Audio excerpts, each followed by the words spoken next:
यह कहानी एक साहूकार की है। यदि पसंद आए तो लाइक, कमेंट, शेयर करें।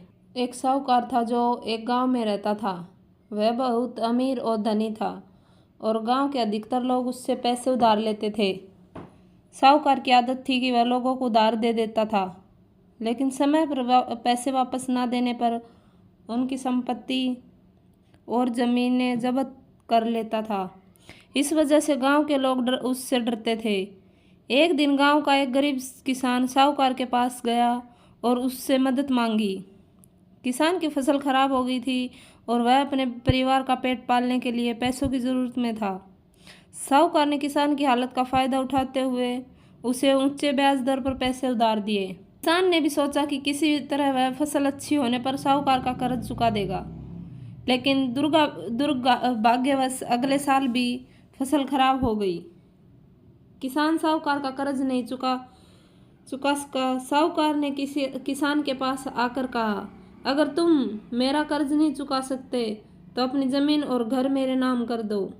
किसान बहुत दुखी हुआ और उसने साहूकार से विनती की, लेकिन साहूकार ने उसकी एक न सुनी। तब किसान ने सोचा कि वह किसी तरह से साहूकार को सबक सिखाएगा। उसने गांव के सभी गरीब लोगों को इकट्ठा किया और उनसे अपनी समस्या साझा की। गांव के लोगों ने मिलकर योजना बनाई।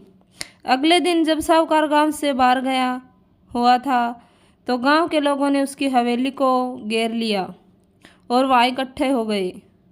साहूकार के लौटने पर सभी उसके सामने खड़े हो गए और साहूकार के लौटने का सभी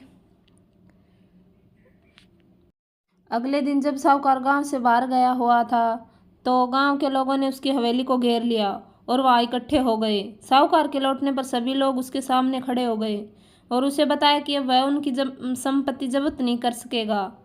गांव के लोगों ने मिलकर निर्णय लिया कि वे सभी मिलकर अपनी ज़मीन और संपत्ति की रक्षा करेंगे और साहूकार को अब उधार देने से मना करेंगे। गांव के लोगों की एकता और साहस के सामने साहूकार हार गया।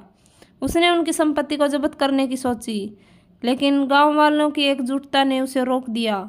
आखिरकार साहूकार को यह समझ में आ गया कि गरीबों की एकता के सामने उसकी धनी और चालाकी नहीं टिक